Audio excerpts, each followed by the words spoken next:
Hi, this is Alexandra Rich, and this is my budget proposal for the Reading House.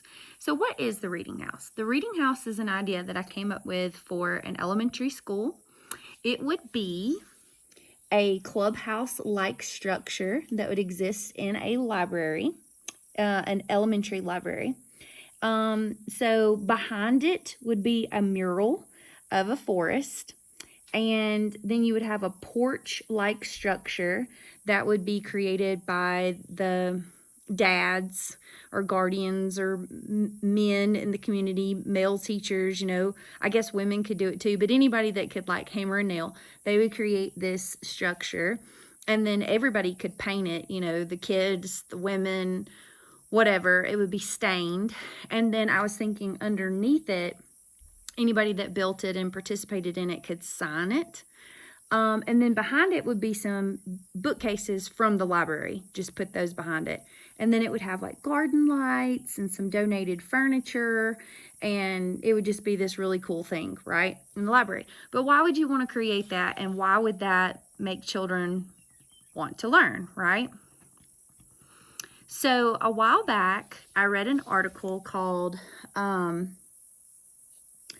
Learning to Love Reading, okay? And so basically the premise of the article was these two ladies took about 100 to 150 kids, and they interviewed them, and they sort of surveyed them, and they categorized them into two groups, readers and not readers. And the readers were people that would read even if nobody was pressuring them to read. They actually just enjoyed it. And the non-readers were people that would only read if you made them read. And what was fascinating was it didn't really have anything to do with a skill level. It was just about passion. So the article and the research identified 5 characteristics which were listed in the article, okay? So those 5 characteristics are... Okay, so the first thing is you're going to have parents that introduce reading in a positive light.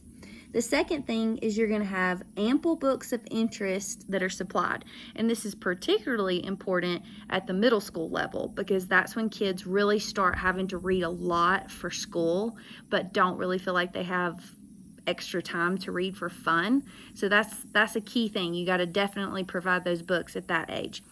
Then the next thing was groups to dialogue about reading with. So, for example, in my proposal, I proposed that 3rd graders, 4th graders, they love Minecraft.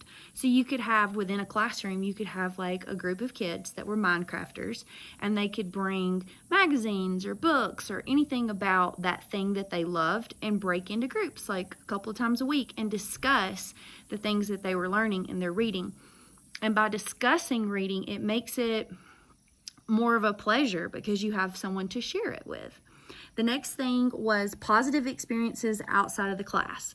So the article gave the example of like parents taking their kids to a used book sale on a Saturday, like with some hot cocoa. So there's a lot of pleasurable things going on besides the book sale. The hot cocoa, the Saturday morning, the casual clothes, hanging out with your parents.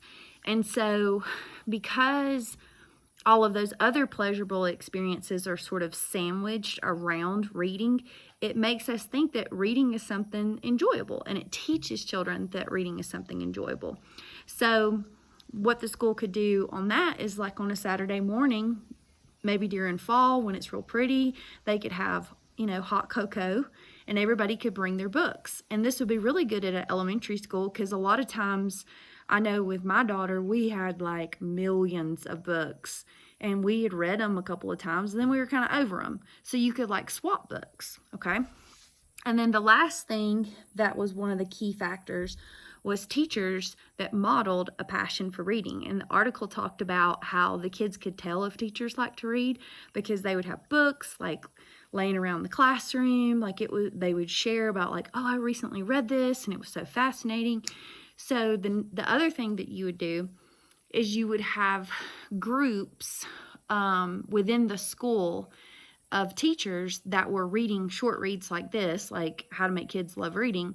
And then you are grouping them based on like interest, like maybe they like smoothies, or maybe they like taking walks after school to relieve stress. And so you would group them, and then they would discuss the reading in their groups. And so you would create a community of readers. Okay, so, but how are we going to pay for this thing? How much is this thing going to cost, right? So that's where this project comes in. So this is what I figured up. Okay, so I'm going to show you the cost and go over the cost, and then I'm going to go back to the picture. So, okay, we've got 70 8-foot 2x4s. This is the big cost at $348. So that's going to build that porch, okay? Then we've got 3 basically 2x8-foot 10 roof sheets. That was what made that little metal roof. And I looked up online how to cut that, and you would have to have a special tool, but I think probably somebody in the community might have one. Then $100 for tinted wood sealant to like seal it so it wouldn't have splinters and it would be pretty and look good for a long time. And then this is how you build the stairs. You have to have these things called stair stringers, and they kind of go like this. That's like the side of a stair, and it's already cut out.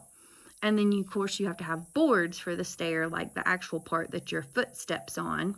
So the boards for the stairs would be, about $50.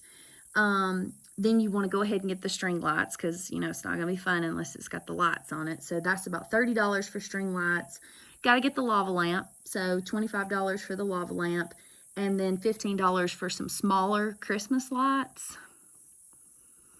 And then I was thinking you probably need some extension cords, just so you don't have to borrow them from somewhere else in the school. So $30 for extension cords, and then go ahead and get a $25 surge protector.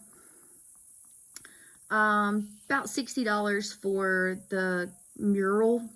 Now, in this proposal, I'm basically proposing that I would be painting the mural, because I'm a former art teacher, current art teacher. I'm a digital art teacher now. But anyways, and I've painted murals a bunch. And so, like, in my mind, you have to have the base paint. Like, you got to have the tree color and the sky color and the wood color.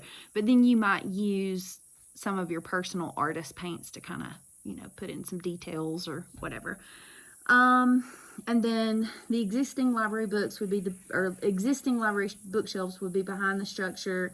And then, the rugs, the love seat, the lamp, the labor would be free.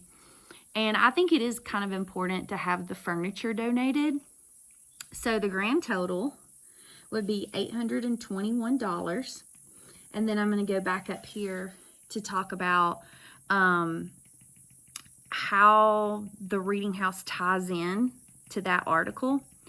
So the purpose of the Reading House would be a tangible physical thing that represented the school's journey for a passion for reading. So like the little groups, like the Minecraft group, they would put maybe a Minecraft figurine on one of those bookshelves. And if you had famous authors or authors come and speak in the library about writing books, then you'd get their signed copy and maybe a framed picture of them, and you would put it in there. Or the day that they did the book swap, you might take some candid pictures and stick them on a pegboard, put them in the Reading House. So the Reading House would represent the passion that the whole school was trying to achieve for reading. And you get all that for the low price of $821.